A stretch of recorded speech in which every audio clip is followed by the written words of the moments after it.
uh, Hamas cannot be equated to the Palestinians, the Gazans who are there. And that cardinal mistake is made by many, and that is the reason why you would hear, at least that's what the kind of outcry that I hear from the Western media outlets, that look here, there are lives that are being lost in Gaza. I spoke to one of the Israeli Special Forces officers a short while back. He literally broke down while he was speaking to us by saying that, look here, we do not want this war. We do not want this fight to continue. We wanted peace. That's what we were hoping for, but that never happened. Hence, I'm asking you this question, Mr. Levy. Why don't you tell our viewers that the fight is not against Hamas? The fight is not against those who are living in Gaza, but it is against Hamas.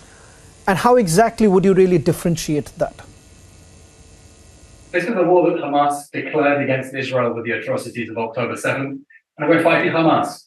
We're fighting a brutal terror organization that openly says its plan is to murder all the Jews, to destroy the state of Israel. We're not fighting against the Gaza Strip. We're not fighting against the Palestinians. We want to live in peace with the Palestinians as our neighbors. We're fighting against brutal terrorists backed by Iran who use ISIS-style violence in order to murder our people with extreme brutality, and who would do exactly the same thing if given half a chance.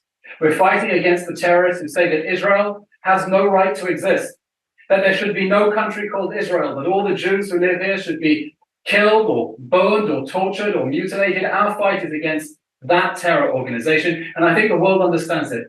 I think the world understands that on October 7th, Israel was attacked. The people of Israel were attacked in the most brutal way by terrorists who broke into their homes, beheaded their babies, burned whole families alive, raped their girls. That is the organization that we're fighting against. And that's the organization that we're going to defeat.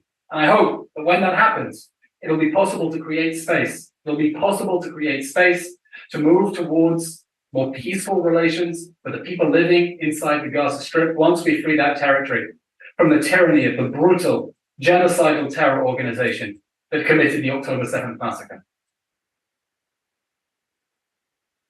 Mr. Levy, I also want to understand the role essentially that is being played by Qatar. Over the last few days, has there been any sort of perhaps a reach out by them? Because there's a growing concern that at least the Islamic nations are saying that, look here, if this continues, it is going to have its own ramifications, and that's going to be felt across the globe. Has there been any sort of reach out made by Qatar or any other Islamic nation at this point in time to somewhere down the line perhaps come on the negotiating table? Qatar is a country that is offering refuge to Hamas. It is offering refuge to the terrorist leaders and masterminds who were behind the October 7th massacre. And our position has been very clear. No country in the world would have diplomatic relations with ISIS. No country in the world would offer shelter to ISIS. And no country in the world should offer shelter to Hamas. Hamas should be treated like ISIS. It's worse than ISIS. And we're calling on the international community to put all pressure that they can on Hamas, on its supporters, on the countries that are sheltering it, to release our hostages immediately. And we're calling on the world to apply sanctions against the countries that are harboring Hamas. Because Hamas isn't just an enemy of Israel, it's an enemy of humanity. On October 7th, they killed, abducted, and injured nationals of over 40 countries. This was a crime against humanity.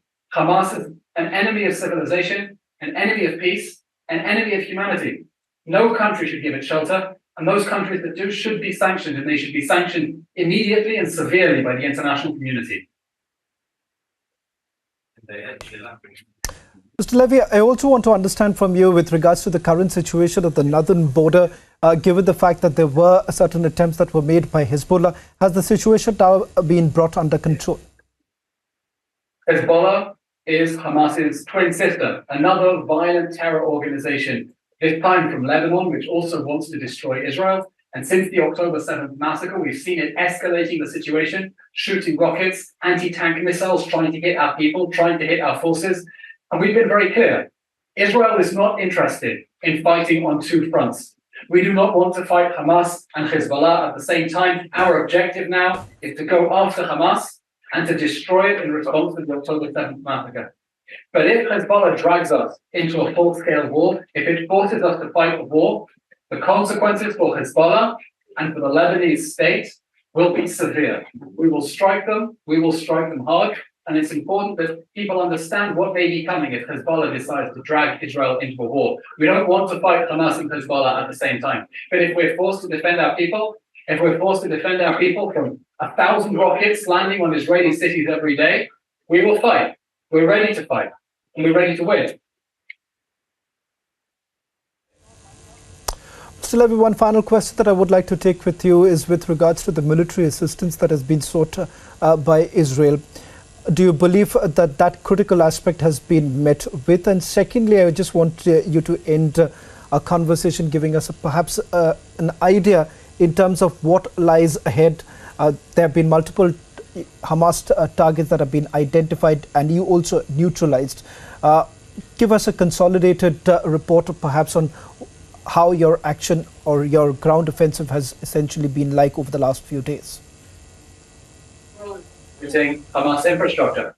We're targeting every single Hamas terrorist, every Hamas rocket launcher, every Hamas command and control post inside the Gaza Strip. They were all involved in the October 7th massacre. They're all legitimate military targets, and we will destroy them so that Hamas can never again invade Israel and behead our people, burn children, rape our girls. We will never allow that to happen, and that's why we're going after Hamas at the moment using airstrikes that we've called up, the biggest ever call-up of reserves, and the next stage is coming. And I can say we had President Biden coming just a few days ago promising that Israel will have all the support and all the equipment it needs, and we're already seeing those supplies coming in, and we're getting ready for the next stage.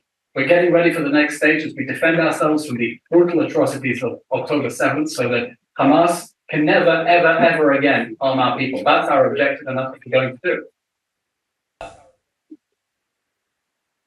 Well, Mr. Levy, thank you very much for taking out the time and speaking to our viewers. Thank you for having me on the show. It's always a pleasure having you on our network. Over the next few days, we're hoping that there would be more conversations with you to get us a better understanding of the ground situation.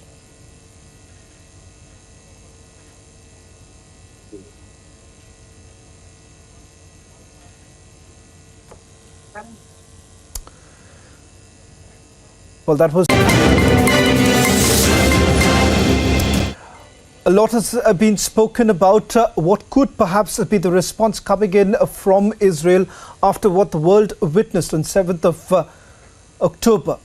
Macabre violence that was witnessed not just by Israel but by the entire world. Many questioning what exactly should have been the response of Israel.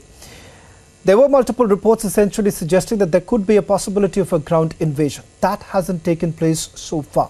What has stalled this entire proposal of a possible ground invasion? For more on this, I'm joined by the spokesperson of Israel's Prime Minister's office, Elon Levy. Mr. Levy, thank you very much for once again joining us on Republic TV. Last when we spoke, you gave us a sense of what could we really expect.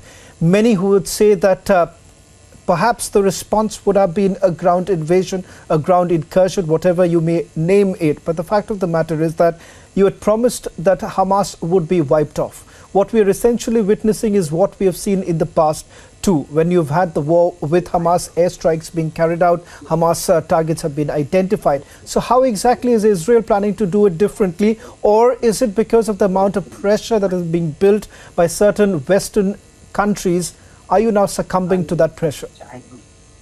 Israel is going to destroy Hamas. Israel is going to destroy Hamas because we have no choice, because the world was so shocked by the atrocities of October 7th when it invaded and beheaded people and burned whole families alive and tortured people and mutilated them before killing them. We're going to destroy Hamas. It's coming. This war is different. This isn't another round of fighting in which Israel is going to Hamas or degrade Hamas. The world and Israel was so shocked by the atrocities of October 7th that this time we're going to get rid of Hamas. The goal is total victory. And I can tell you that Israel really feels that we have the whole free world behind us. The President of the United States, the Prime Minister of Britain, the President of France, the Prime Minister of Italy, the Prime Minister of Greece, the Prime Minister of the Netherlands, all coming to Israel in order to strengthen us and say Israel needs to win this war. They have We have their backs. They support us. They support us in fighting Hamas. And we know that Israel enjoys unprecedented international solidarity and support as we continue with the next stage of this campaign to destroy the evil ISIS-like terror organization that murdered 1,400 of our friends, our family, our children on October 7th. Mr. Levy, I'm quoting a Western media outlet.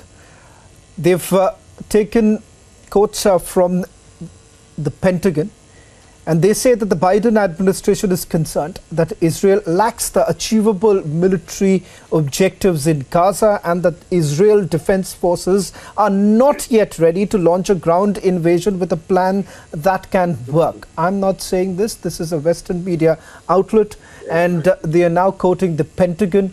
That is the reason why many would be extremely worried at this point in time, especially those who have suffered at the hands of terrorists, like not just Hamas. Here in India too, remember, we too have suffered at the hands of Islamic jihadi terrorists.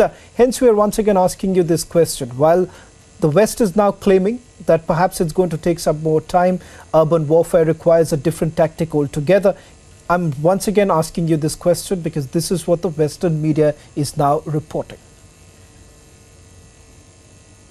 Israel is going to move in. It's going to destroy Hamas, and we're going to do it with the unprecedented international solidarity that we're seeing. You know, the visit by President Joe Biden was really unprecedented. It's the first time that a president of the United States has come to visit Israel during a wartime, and he spoke very forcefully about Israel's right and its duty to defend itself against Hamas, against its ISIS-like atrocities. And he vowed that Israel is going to have everything it needs in order to defeat Hamas. And already we've seen the United States stepping up, not only moral support, moral leadership, also sending us the supplies that we need in order to get rid of this evil terror organization just meters away from people's homes. Now, I'm not going to speculate on when our troops are going to go in, when that next stage in the operation is coming, but it's going to happen. We really feel that the strong support of the international community, everyone understands it's different than a terror organization that murdered 1,400 people, that injured over 5,000 people, that took over 200 people, including babies, hostage into the Gaza Strip. That terror organization can no longer be allowed to stalk the earth. It must be destroyed, and Israel is going to achieve total victory over Hamas. Mr. Levy, I'm asking you this question. Correct me if I'm wrong. You are not ruling out the possibility of a ground invasion, a ground incursion to take place in the days to come. You're not putting out a timeline to that, and it's completely understandable. It's, after all, a military decision that is to be taken. But having said that, are you confirming that there is a possibility in the days to come, at least that's what you're preparing for, that there would be a ground invasion, a ground incursion? As I said, I'm not going to speculate or comment on the timetable, but this is going to happen. Israel has made its goal very clear. We are going to totally demolish Hamas's military and governing capabilities inside the Gaza Strip. This war is going to end